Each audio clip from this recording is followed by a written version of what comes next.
No intro. Because there's no need. Let's address the elephant in the room. The Philly collapse.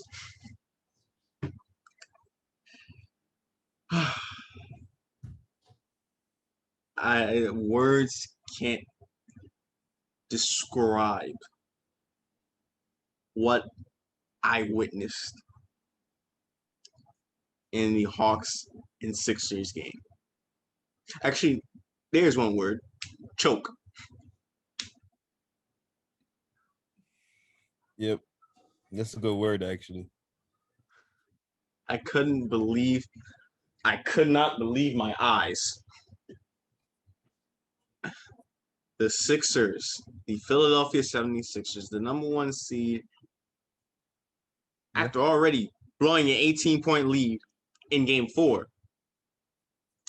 come back in game 5 in their home and say, you know what? Hey, I bet we could do it better. Yep. We're going to blow a 26-point lead on our home floor with our best player playing great because Embiid was dominating. And Seth Curry was also dominating. But as we get to later, later on, they were the only two dominating. Luckily for the Hawks, nobody was doing a damn thing for them. Trae Young got most of his points off the free throw line. He was struggling. Yeah. Kevin Huerter was cold. Bogdanovich was cold and in foul trouble. Clint Capella couldn't do anything. I mean, he was getting bullied on defense. So, I mean, by Embiid. Yeah. Everything was going well for the Sixers. They were dominating. Yeah. They were dominating. Crowd was up. Everybody was hyped. I mean, they maintained a 20-point lead for majority of this game. From start to finish.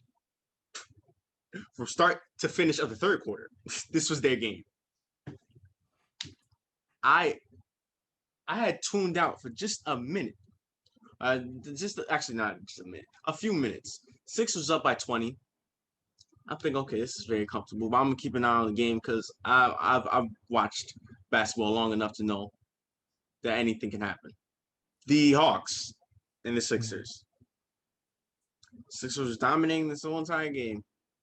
And I tuned out for just a few minutes, but like I said, I was keeping it updated just because I've watched basketball long enough to know that anything is possible. Yeah. I've seen crazier things. So I kept an eye on it. Then I saw the Hawks cut the lead to 11 at about top of the fourth. I said, okay. But then right after that, Sixers went on a little run, and it was 93-78. Yeah. Something in my mind said, let me go back and watch this game.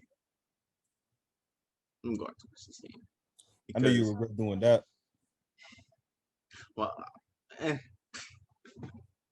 yes and no. Still salty that the Hawks beat the Knicks.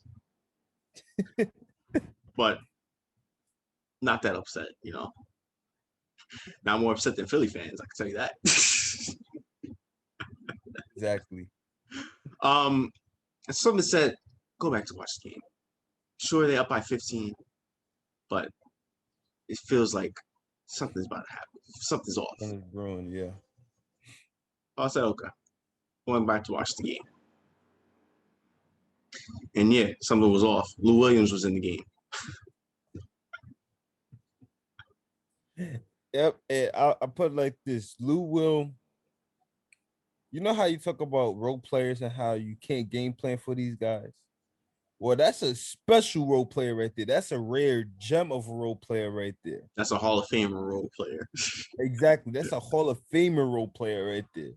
That's somebody who, if you cannot have a game plan to stop an average player come off the bench, well, if you can't deal with that, you most definitely ain't gonna deal with him. And man, he embarrassed the Sixers in that fourth quarter. And just Embarrassed. embarrassed. Was cooking. Lemon pepper Lou. Sweet Lou. Skip to my Magic Lou. City calling his name. Magic City Lou. Lou Williams was cooking. 1-on-1. Nobody could guard him. Yeah. It was. I mean, he had 13 points in that fourth quarter and energized this Hawks team to get back into this game. Yeah. He stepped up big time. Gallinari also stepped up big time. And you can see the lead was fading. The Sixers couldn't really have the answer. I mean, Seth Curry was he hit some shots. He was trying to keep the lead. But like as I said, it was just Seth Curry and Embiid. Those were the only two guys that were scoring for the majority of the game. Yeah. Yes, they were. And not continue. But I want to say something real quick. Go ahead, continue. Okay. I was saying, while you wipe the dirty boogers off your nose.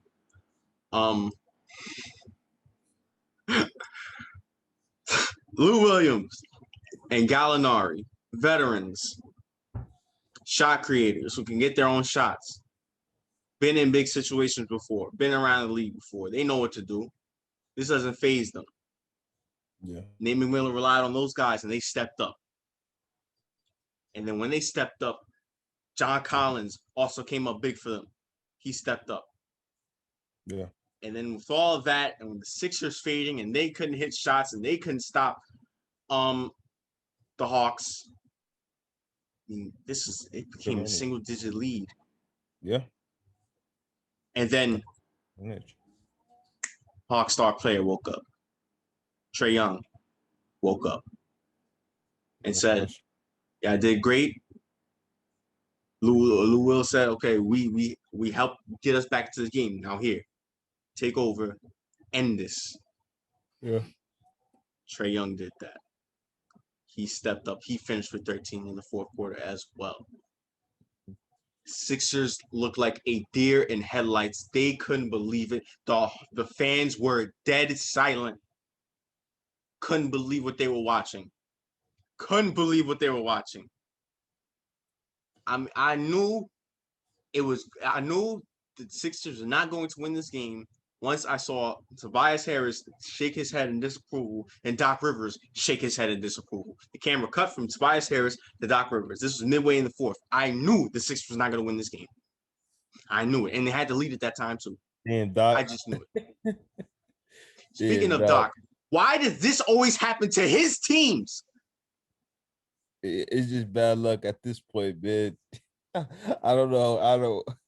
I don't know what to tell you, bro. But yeah, you're right.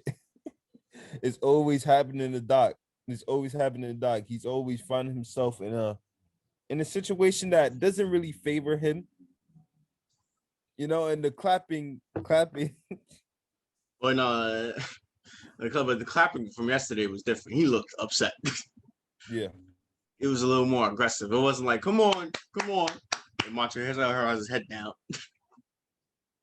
Clippers done gave up last year. Yeah. But yeah, man, I don't know, man. I think it's just bad luck on Doc's part, man. I don't know. It's just bad luck happening to him. Don't get me wrong. It is his blame, of course. That's just his team. But at the same time, it's just probably something that's not in his control. The earth don't like him too much. Well, he sold his soul for that one championship. Hey, man, they never want to let that go. That's how significant it is to them. That's what it is. They said, hey, you got to get Paul Pierce, Ray Allen, and Kevin Garnett. We got to get Ray Allen and Kevin Garnett along with staying having Paul Pierce. Yeah. But hey, I say this about this Sixers team. They have let down their franchise. This is a crucial game, and look at it as a big deal, as if you wanted to or not. But I really felt like they let down their franchise. They disappointed their whole franchise. They disappointed the legends that have came across in the Philadelphia uniform, good or bad.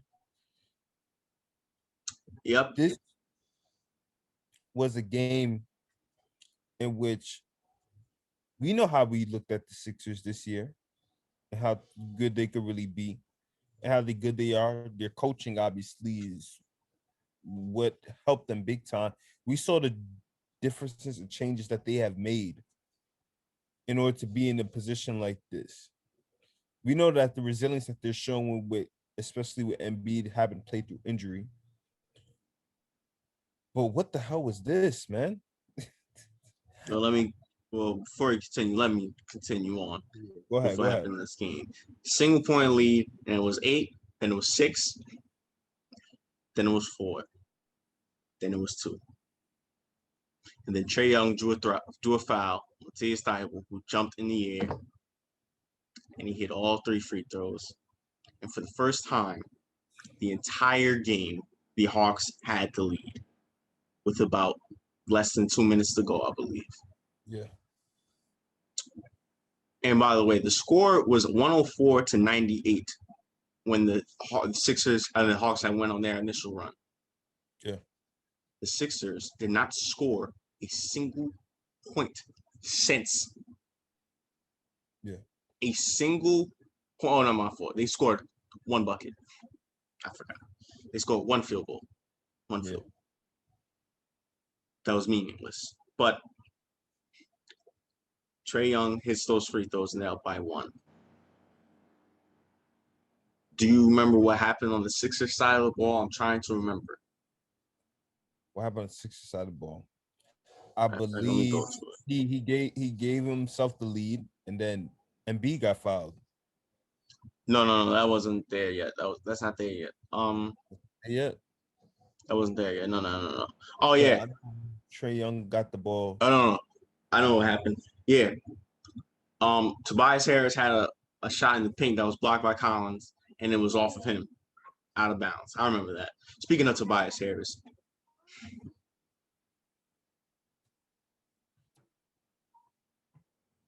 where? I mean, a no-show last night. A no-show.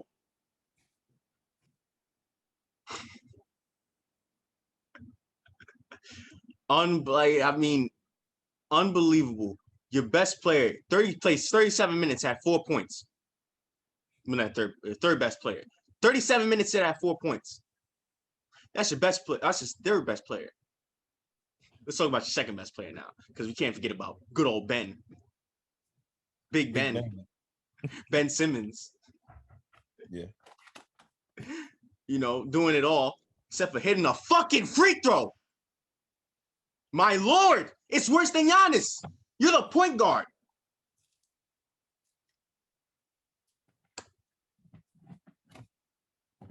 You have the ball 24/7. You're a liability. Hit your free throws. Forget that. Look, we talk about it all the time with Ben Simmons, right? He's at his greatest level when he's aggressive. You could tell that he wasn't aggressive this game. How many points did he score? 8. And shot the ball 4 times. Look, let me tell you something. We talk about guys we compare him to, like a LeBron James, which is disrespectful. No disrespect to Ben, but most definitely no disrespect to LeBron James. We talk about Magic. We talk about Penny. We talk about all these big time guard point forwards, right? Well, we call Magic Johnson a straight up point guard because he's like that. But like, you know, we talk about all these point forwards, right? Those 3 names I just said, what are they doing regardless? Put Larry Bird in there because Larry Bird could play point even though he's like mainly a small forward. What do these guys do? They can score. Exactly. And even though they could always set up their teammate and hunt for to make sure that they get their whole team involved, what they doing when that isn't working? Wait. What you said? Want to say that one more time? When they yes, they could score, but when they're not setting up their teammates, when they're not like, when they're not trying to get others involved, or when they're having a hard time getting others involved. Oh, they're being aggressive. And they're Exactly. finishing. Ben Simmons, again, he has that switch. I don't know what it is. He just turns it on and off, in which he feels like he could change his aggression whenever he wants, and that is not good because the Sixers need him to be aggressive at all times. 8 points on only 4 shots. Let me tell you something. Magic when I had 18 over like, straight up attacking, having 10 shots in the paint. Well, Magic isn't missing. He isn't going 4-14 from the free throw line. They're not gonna hack a. They're not hack a Magic. I can tell you that. Exactly. Ron's the worst free throw shooter out of them, but he shoots at 73%. And he makes them when it counts. Yeah. Ben Simmons clearly doesn't. You are such a liability. Doc Rivers had to take you out the game with 3 minutes left. He had to take you out the game because they was hacking Simmons you. Yeah. Yeah. Come on. It's so frustrating to watch. Yeah. Someone of his talent, of his caliber, just being such a liability. Like I said, that's worse than Giannis. Because Giannis can run the floor sometimes, and he's gonna have the ball a lot in his hands. Ben Simmons is the point guard. Yeah. He has the ball almost 24%, almost 24/7 of the time. Yeah. Almost 80% of the time, he's gonna have the ball in his hands because he's bringing the ball to the floor. No question. No question. And this is the reason why this is disappointing. But you blame 3 people. You blame Doc, and you blame those 2. You blame Tobias and you blame Ben. Because this is a crucial game. This gives you momentum. This gives you advantage. And shoot, I'm not losing faith in this team because I know again, I have a history of flip-flopping whatsoever. But I'm not losing faith in this team. But now, yeah, your back is against the wall. And I did not, I'm looking like a dumbass right now. I look like a straight up fool. I look like a straight up conehead. I said I had, didn't I say that I had this team in 5 or 6? We both had him in 5. Man, somebody shoot me already, man. Let's continue. There's enough blame to go around. The bench was absent. No bench production whatsoever from Shake Milton, George Hill, and Dwight Howard. Nothing. I mean, you're up by 26. I mean, you gotta help maintain the lead, but no, nothing from them. So they deserve some credit as well. Yeah. But after that block, going back to the late fourth quarter play, after that block, Gallinari hits a big shot and they up by 3. By that time, Seth Curry misses a 3 to tie it. And they get the ball back and get a stop. Trae Young misses a lot of passing, a lot of dribbling. They clearly don't know what to do. I don't know what the play call was. They're down by 3. They need 3, but they give it to Embiid. Embiid goes to the hoop and he gets fouled. Right? Embiid. He was 11-11 from the game. He had made 20 straight free throws from then. Hey, if you're going to miss it now, if there's any time to miss it, it's now, right, Embiid? Oh, yeah. MVP candidate. Was remarkable for the majority of the game up until that fourth quarter. Yeah. Down by 3, and he misses both free throws. I'm going to say it again. Ben Simmons, you can hear it too. He misses both free throws. You're so gay, bro.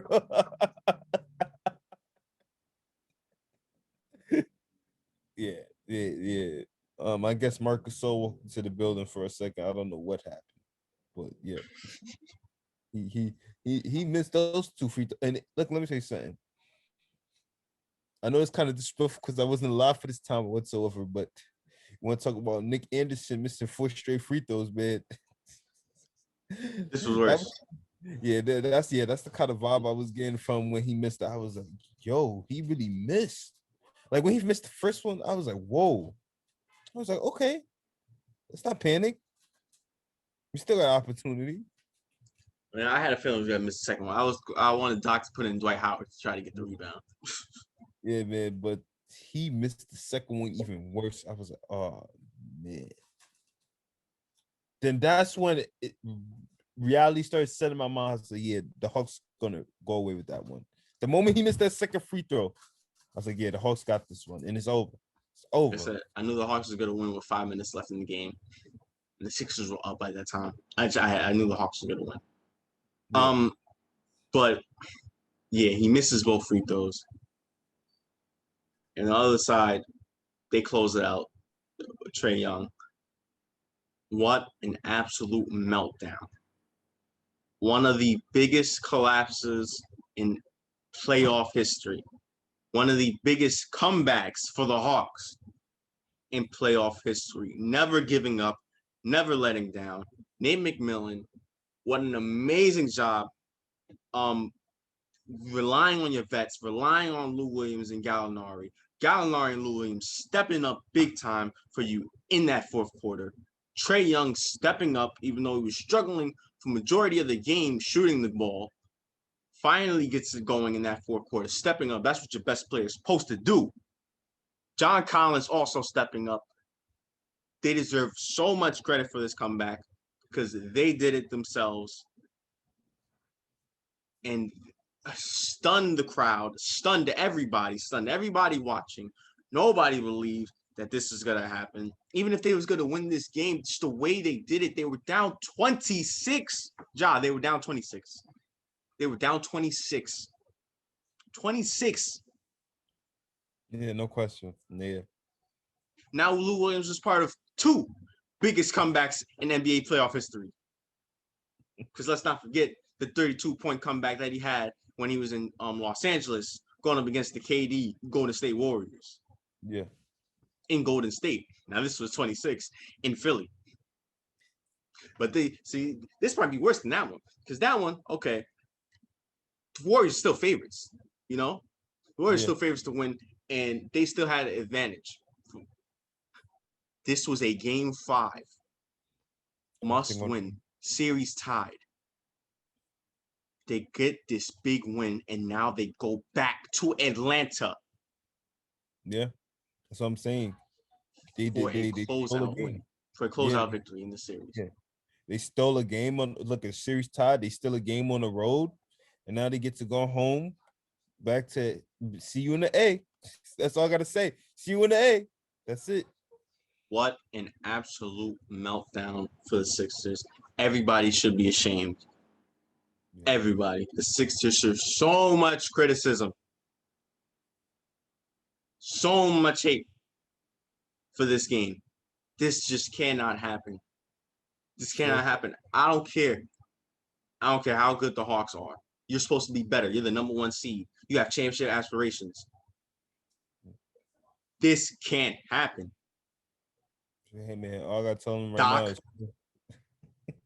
stay up for social media, man. Stay up for social media. Don't even think about especially you and B, because we know you fast. Look, don't even think about hopping on social media.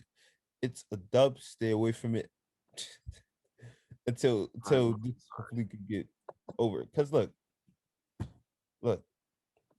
let's talk about their playoff history, their recent playoff history since having Embiid and Simmons, right? I believe first time together. Can I go over it? Yeah, go ahead, sure. Okay. So first time, y'all lost to rookie Tatum in 5. Gentleman's sweep. Yeah, I remember that. Yeah. You remember that too? Yeah, I remember that. Yeah. Second time, Kawhi Leonard. Let's not forget, most of the guys on that team was playing inconsistent. Joel Embiid was playing inconsistent. Ben Simmons, Tobias Harris was cold all throughout that series. The main guy keeping them afloat is someone that's not even on the team. That was Jimmy Butler. Yeah. So I remember that. Last year, swept. Sure, Ben Simmons wasn't playing. I understand. But still, swept. Yeah. I mean, you have Embiid, right? I mean,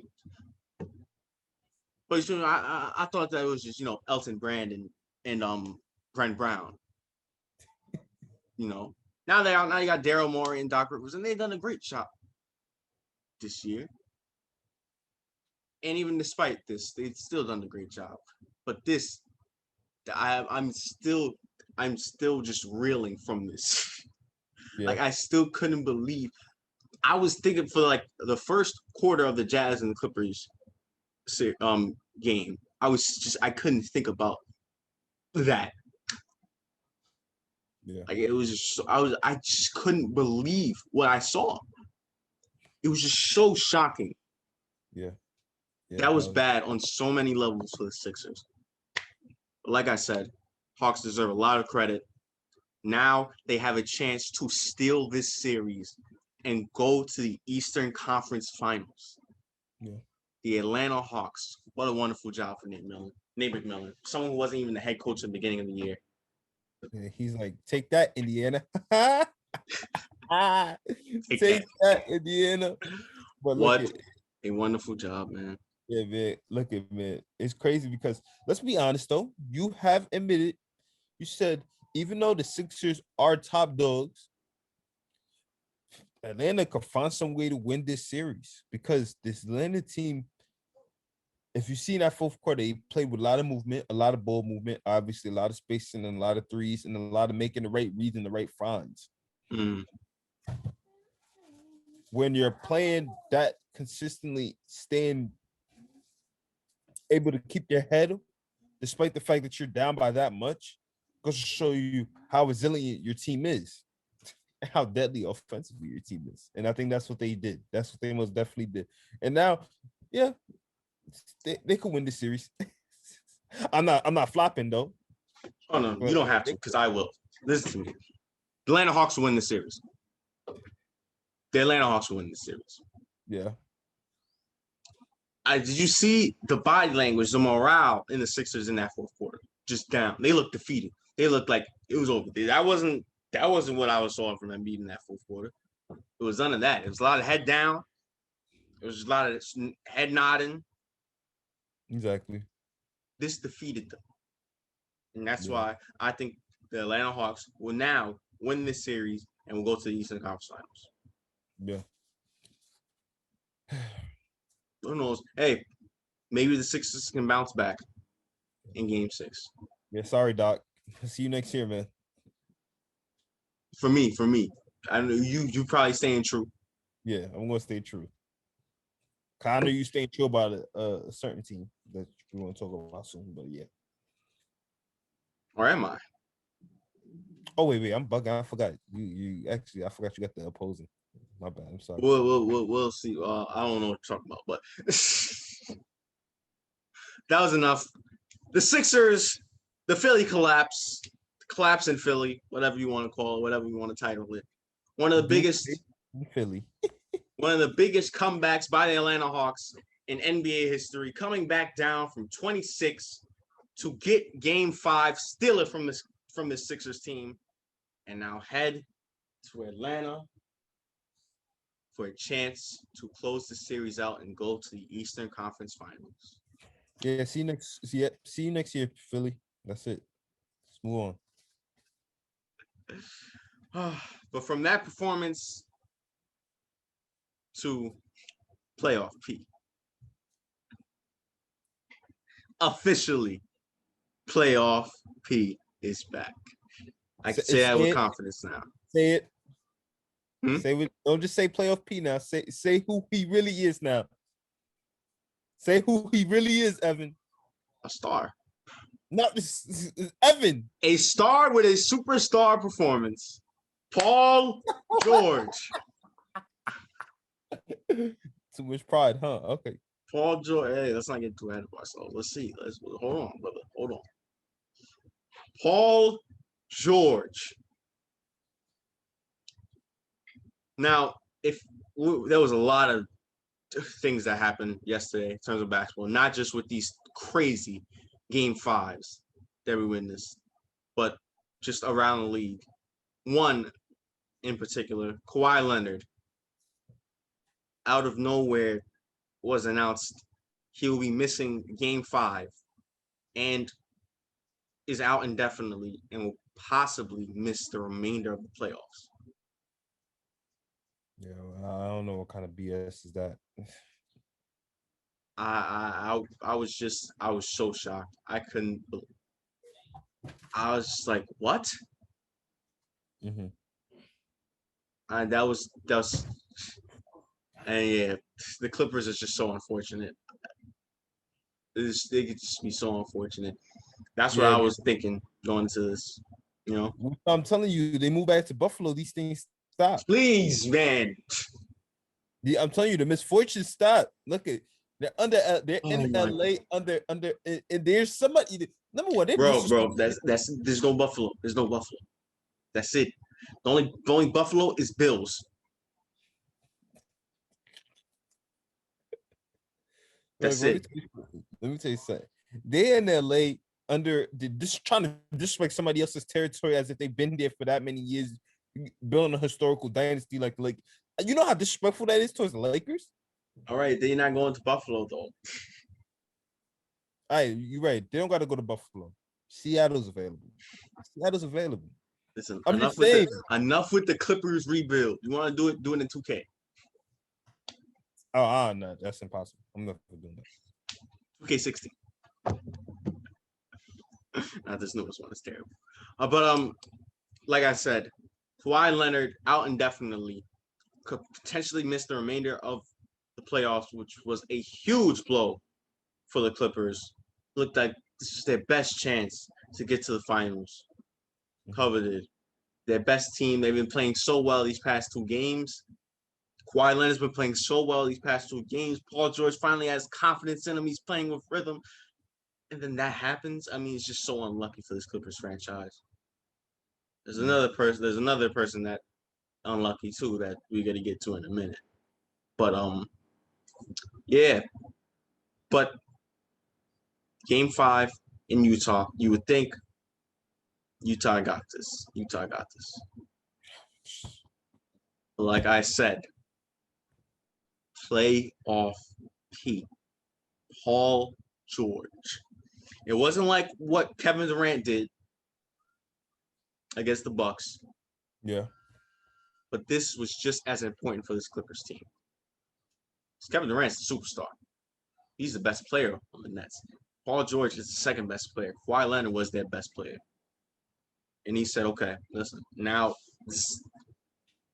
I gotta do, I gotta put the team on my back. I gotta play make, I gotta score. I gotta do everything I can. And that's what he did. Paul George. No more pandemic P. I don't want to hear it. I don't want to hear it. That's it. I forgot the transition. Fine. Never mind. But Paul George, give that man his credit. He's had 3 straight games of great performances. 3 straight. That's why I waited to announce playoff P officially. I said playoff B is back for now 2 games ago. Then he had last game, he had dropped 31 in that big win, blowout win against Utah. Now this game, with Kawhi Leonard being out in Utah, you have the performance you have. What can you say? It wasn't a perfect game. He did make some mistakes. He did struggle a little bit in that second half. Did have a costly turnover in that second half, but he came up big when you needed to. He was also setting up his teammates. Set up his teammates. If you watch the game, you gotta notice that he did a lot on the offensive side of the ball, not just scoring. Okay. So he deserves so much credit. Give the man his credit. Paul George. Can't criticize him when he's doing bad, but not say anything when he's doing great. Exactly. And a lot of people know how to do that. But yeah, man. Paul George, Paul PG, and that's what I'm saying. Yeah, PG. That's what I'm saying. Is like it's crazy. Like, y'all say he's a star, but I said, forget that. I'm still calling him a superstar. He's one of the best players in the game still, man. One of the best. One of the best. Probably not the best, probably not top 10 anymore, but he's still one of the best. Like, and these are the things I expect from it. Like, he's top 20. Yeah, most definitely. He got to be top 15. I'll have to think about it, but he could possibly edge in. Yeah, but the negative thing like look at the context. Kawhi's out, could potentially be out for the rest of the playoffs. You know, back against the wall. They're back against the wall. It's a negative history of this franchise. Going up against a really tough and talented Utah Jazz team that could kill you in so many ways. And I'm disappointed in the fact they lost because I hadn't. But he was like, yo, I got this. I got this. He's like second team all NBA for a reason, baby. I got this. Straight up cook. But for the Clippers, it didn't come easy. This win did not come easy. Not by a long shot. That first quarter was so wild. It was like they put the game sliders, the 3-point sliders up to 90. Because, oh my God, it was ridiculous. Bogdanovich was ridiculous. Every time he touched the ball, you knew he was shooting and it was going in. Exactly. He was a man possessed. He could not be stopped. And it just carried around. Jordan Clarkson started hitting threes. You know, even the Clippers were hitting threes. It was a 3-point barrage. It was like an all-star game. That first half. It was so wild. I mean, that was a crazy performance. Bogdanovich played great in that first half. And but this is where that first half might have been what killed the Jazz. Because they were shooting three ball so great. No question. Almost unrealistically great. Like it was ridiculous. Yeah. But like the saying goes, you live by the three, you died by the three. First half, they lived. The second half, they died. Yeah. That is what hurt the Jazz most of all. They got too complacent with the 3-point shot. They wasn't getting into rhythm. It wasn't having a lot of ball movement. They got too complacent, especially in that third quarter, because that's when the Clippers started taking off. Yeah, no question. That's what got the Clippers to really get into that lead. Yeah, you said it best. I believe they had like double-digit 3-point shots in that first half, and man, they got limited. And they didn't score none, I believe, in the third quarter. In the third quarter, I don't think they hit a three in the third quarter. And in that fourth quarter, probably was like 1-2, probably 3. I play probably a little bit. I think 3. Yeah, but like it that gives credit to the fact of the Clippers defense, because the Clippers are a really defensive talented team, and they try to limit that to the best of their abilities. But more importantly, it's on the Jazz side. Like, again, just like what you said, live by the 3, die by the 3. And the Jazz just couldn't get that kind of rhythm or flow from deep than what they did in the previous quarters. Yep. And Donovan Mitchell, he tried his best. He is playing with an injury, but you can tell that he's struggling. He was struggling. Struggling. No question. And Jazz found himself backs against the wall. And then, like the Jazz do, they don't give up. They never do. They just started pushing. Rudy Gobert was big time for them. Getting easy dunks for them. Easy buckets, easy layups in the paint for them. He was great. Donovan Mitchell stepped up in that fourth quarter when he was attacking the basket. Yeah.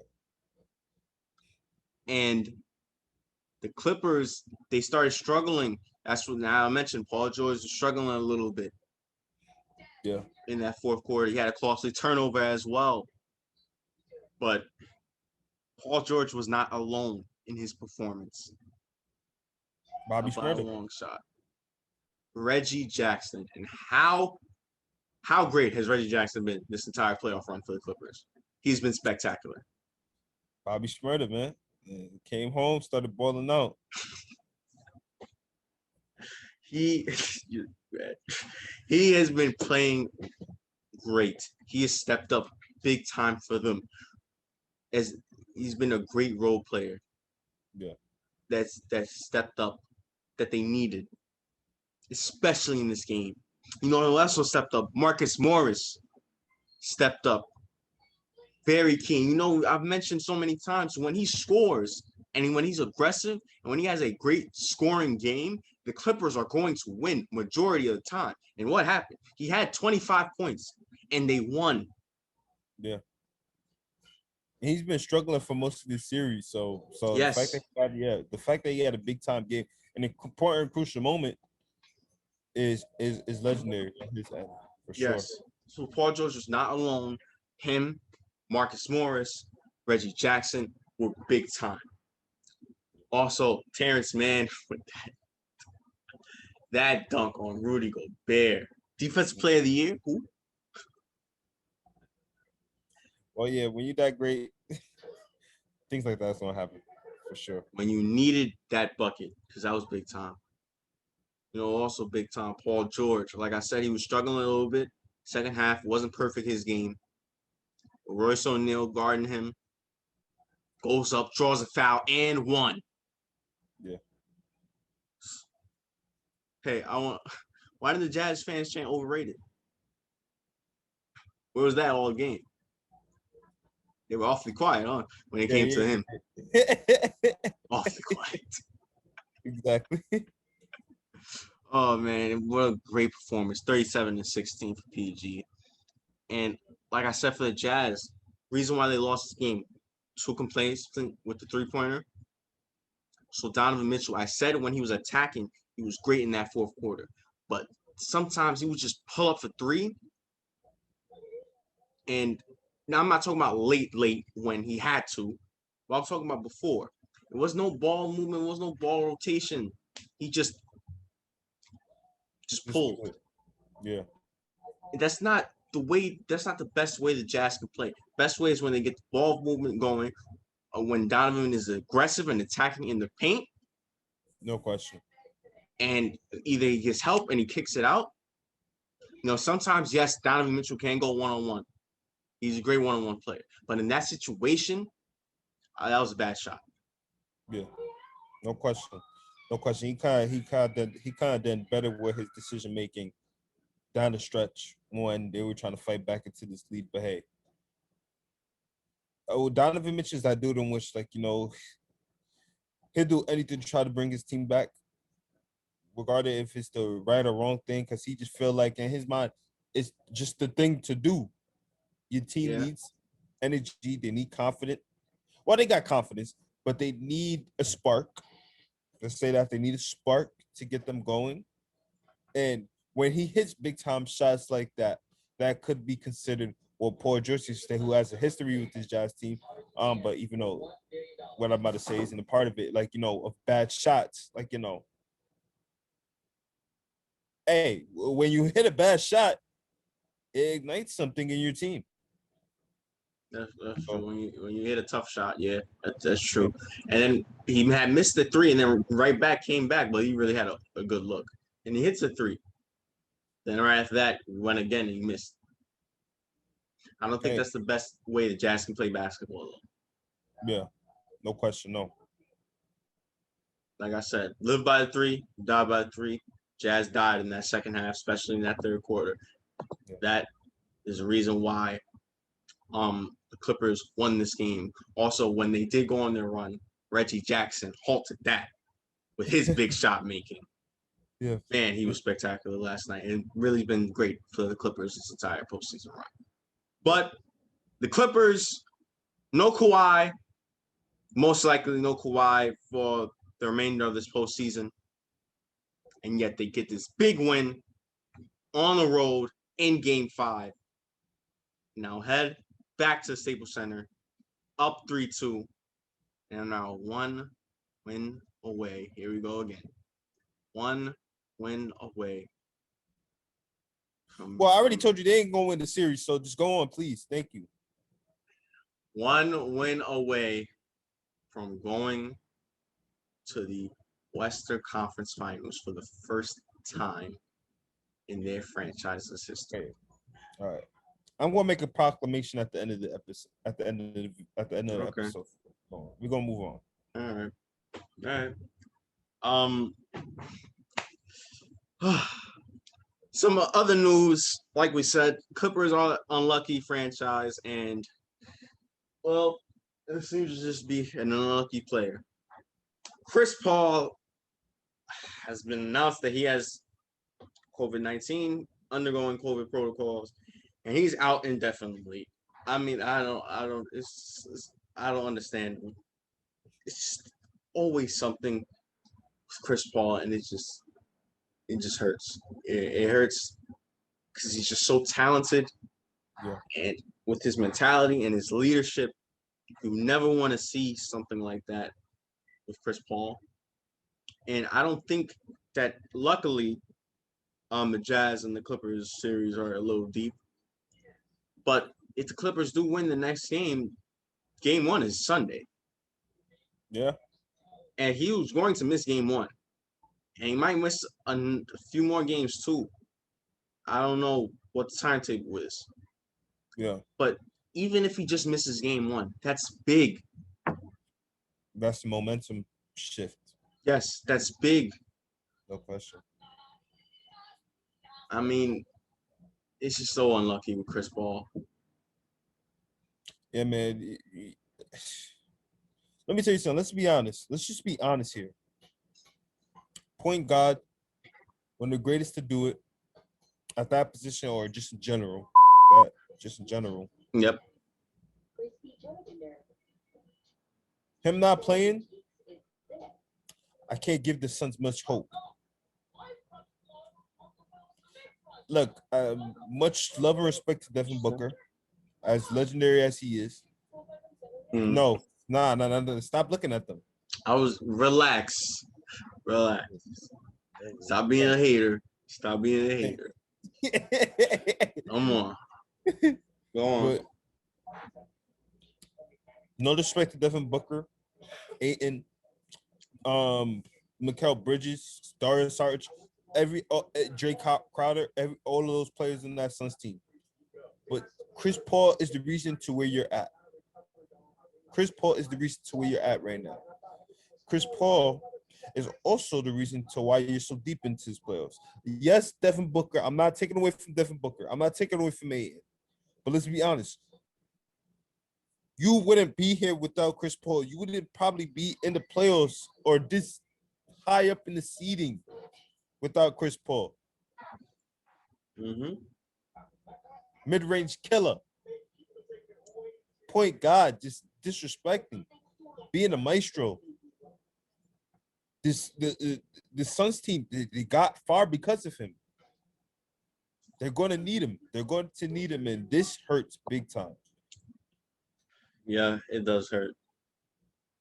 Hopefully he's able to get back as soon as possible. Yeah. Because, Suns need him, and, he definitely wants to be there. He does not want to miss another opportunity to get to the NBA Finals. I mean, he's been in the league for, 15 years, I think? Wait. 16. 16 years, and this is only his second conference finals. He's never been to the finals. Yeah. We all remember what happened the first time we went to the conference finals. Yeah. He doesn't want that to happen again. Exactly. Let's hope he gets back as soon as possible. Hey, all I gotta say is they won't suspend Braun, but yet they suspend Chris Paul, huh? He has COVID. LeBron didn't have it. Oh, okay. Anyway, there's some other news. 2 coach firings. 1 down in the nation's capital. Scott Brooks he's been fired as Wizards head coach. He's been let go. 5 years with the franchise. Never made it to conference finals. Believe what 2 times to the second round. Yeah, 2 times the second round. 2 times to the second round. And 4 playoff appearances. 2016, 2017, 20. Did they make it? Yes, They they made they, it. they lost to the Raptors in They also 2018 in the first round. Yeah, and they never made it back until this point. Yeah, so 4. 4 times. I think right decision to me. Got to go in a better direction. They really started out really poorly. Uh, some of his coaching decisions were in question, so to speak. I think he's gonna find another job, probably as assistant coach though. Yeah, Assistant coach. He is talented. Doesn't deserve to be out the league. He's not like terrible, yeah, at all. But Wizards, for the sake of their franchise, yeah, I think they made the right decision. Go in another direction. Try to find another coach. A lot of good coaches on the market right now. You could yeah, try to go and get a lot of good assistant coaches on the market right now. Try to go and get. yeah. So yeah, I have no problem with this. No question. I don't got a problem with it either. Now the other coach firing, which I'm still a little iffy on. New Orleans Pelicans announced that they fired Stan Van Gundy after 1 season with the franchise. Obviously, we all know Pelicans this year, very disappointing. Inconsistent. Fourth quarter play, absolutely terrible because they blew a lead every single time. Yeah. Don't know what to do in late game situations, and we've seen that so many times. But I mean, I don't know. Stan Van Gundy, I've seen what he can do in the past. Yeah. I feel like he needed more time. This season was weird. He's an old school coach. He relies on practice time and he Yeah. relies on spending time with the team and getting his structure down. It never felt like he ever got structure with this Pelicans team. Yeah, man. I felt like if he just had more of a time and it wasn't really rushed or anything, he could. I felt like the team kind of did better. Hey, look, still disappointed how his team let him down in those fourth quarter situations, and how this is staff for everything, and I can't find out how many times they let him down in those fourth quarter. Like, but, yeah, I feel like you're right. Stan Van Gundy's is a great head coach. He's been doing this for a really long time, and he will find a way to make things work if you just give him the time to make it structured. Yeah. He has shown that. However, I mean, they did underachieve with Zion and Brandon Ingram. Yeah. So you can look at it from that perspective. Also, Stan Van Gundy, I mean, he's not the best offensive mind coach. Yeah. I think for this team, they might be in fit for more of an offensive minded coach. Yeah, no question. I think Mike D'Antoni will be great for this team. Yeah. Fast paced, 7 seconds or less. 3-point shooting. Even though I don't know if Brandon Ingram would fit well Yeah, I hear you on that one. with Mike D'Antoni. So Zoe's the point in this situation? oh yeah, I think so. Yeah, I mean, he'll be the point, and Okay. he's a great playmaker. So Yeah. I think Mike D'Antoni can work with him. Can work with that. I believe in Lonzo. It's just that I don't know if 7 seconds kind of pace is his kind of thing. I know he could play faster. I just don't know. Also, actually, maybe not Mike D'Antoni, because also Zion, he doesn't really take a lot of threes. His bread and butter is right in the paint. Yeah. So treat him like an Amari, I think. Good, you could, but Lonzo's not Steve Nash. Yeah, that's the thing. Well, none of these players are like how those Suns players were, but hey. That's true. That's true. But like Lonzo isn't like if he was, even though he got better with his jump shot. What made it so work with Steve Nash was he's a great jump shooter. Yeah, he's a great jump shooter. So that's what if he becomes that, then yeah, that might be able to work. No question. And if maybe Brandon Ingram was a better playmaker, maybe they can still run that with him. But yeah, I still do think they need a more offensive minded coach though. Yeah. Possibly. So yeah. That's Stan Van Gundy out after his first year. I don't know if he's gonna even look for another coaching job. Probably won't. Probably just go back to TNT. But Yeah. but Do him. Do him. yeah. Well, all right. That's all the news in this wild Wednesday of basketball. We're Well, forgetting something. Anthony 5, Edwards 6, Smith. 3. Oh yeah. One more. How did I forget that? The last award, the last final award was announced, and that was Rookie of the Year. And it was announced that LaMelo Ball was the Rookie of the Year. Obviously, Ja disagrees because he hates LaMelo. But I don't hate Melo. I mean, this was to me it's more debatable than what people think. Anthony Edwards was really spectacular, especially in that second half. He was great in the first half too. It's just that he wasn't starting and he wasn't getting as much minutes. Then once he started getting those minutes, when he started being put in the starting lineup, you can really see the potential that he had. You really see how great of a scorer he was and how elite he can be offensively. Yeah. But LaMelo, even though he's not as good of a scorer, Anthony Edwards is,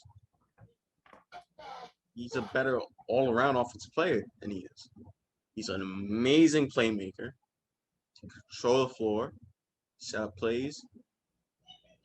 He's also, even though he's not a good Anthony Edwards, he's also a good scorer. He's a good shooter. Yeah. He can rebound as well. Yeah. So it's debatable, but I can agree with this. I can understand. Anthony Edwards got robbed, bro. Anthony Edwards should have won. He should have won. Nah, let me stop. Okay, yeah, it was a tighter race than expected. Well, this was expected. Like, this was a tight race, you know what I mean?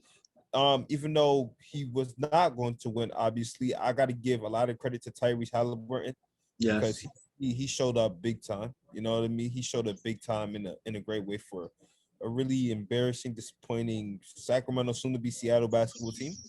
And but Anthony Edwards and LaMelo Ball were going head to head, especially in that second half. But my thing is, yes, I know the record and stuff and everything like that, but Melo missed games. If we factor that in, I'm not saying but he still played 51 games out of 72. Okay, so I can't use that. I can't use that much, but I feel like Melo's consistency, though, in terms of his production level, was more than what Anthony Edwards did. Because don't forget, just like what you said, he got more minutes and things eventually got better. But Anthony Edwards still had a little bit of a struggle. When you see Melo first come out the gate, Melo looked like things were natural to him. He had That was the first game. Yeah. Exactly. And let's be honest, the Hornets were winning. Yeah, he was one of the main. He was one of the top reasons. He was probably the main reason, but he was one of the top reasons. So I can understand why he wins Rookie of the Year. I just felt like Anthony Edwards eventually pushed harder to make a better case. Yeah. But hey, I can't go against it, even though I'm going to keep on saying that Anthony Edwards got robbed. And you can keep being wrong. So yeah, now that is all the news from Wednesday's crazy day of basketball. Now let's get into Thursday's day of basketball. It is a Game 6 win or go home. ESPN 8:30. The Brooklyn Nets coming off of Kevin Durant's historic playoff performance, one for the ages. Go into Milwaukee, a place they haven't won in this series yet, but they look to end this series, go to the Eastern Conference Finals against the winner of the Hawks and the Sixers team. But the Bucks look to win this game and force a game 7. What do you got? Well, I had this go to a game 7. I'm going to stick to it, but You had this going to a game 7, and I didn't. I got the Nets. I got the Nets. Kyrie status unknown. Harden, I mean, he played last game. He probably will play this game. But yeah, man, he's. Well, actually, I'll talk about it later. But yeah, I got the Nets. All right, big game, big game, big game. Let's see what happens in that series. I think time to wrap things up, Ja. Final thoughts. You had something that you wanted to say first? okay. So about yesterday was a crazy day.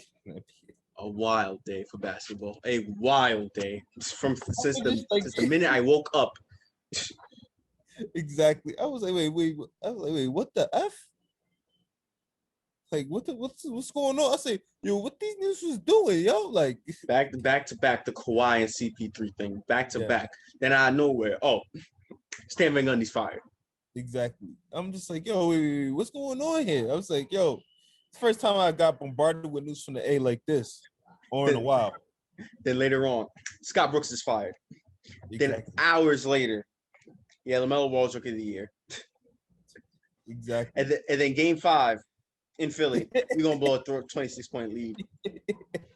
After blowing the 18-point lead last game. Yep. Then game 5 in Utah. Yeah. No Kawhi. PG. Playoff. Exactly. Look. Wow. Look, let me say something. Speaking of that, right? Yep. It's great how both of these teams, the Clippers and the Hawks, give it up for the Hawks again. How they was able to still wins again on the road. One in way surprising fashion, but how they were able to still give themselves the opportunity to close out this series, heading back home. But if y'all don't want to call Paul George a superstar, then fine, don't call him a superstar. But this game 6, when it does occur, this is where he's going to truly and honestly show, is he truly and honestly a superstar? Since I say he's not a superstar, this is where he has to show it. No Kawhi, or potentially no Kawhi. Yeah. You showed a big to take the series lead. Now you're heading back home. What are you gonna do? Donovan Mitchell is injured. I'm not making that as an excuse, but are you gonna take advantage? Or are you gonna play so bad that you're gonna look like as if you're getting exposed? This is your opportunity. This is your time, PG. You're one of the best. You're one of the most skilled. You had a struggle in the beginning of the series. Now you finally got some momentum. Let's see how far you can take it. Yep. All I gotta say. That was a good speech. We'll see what happens with PG. I just wanted to say about all 3 Game 5s.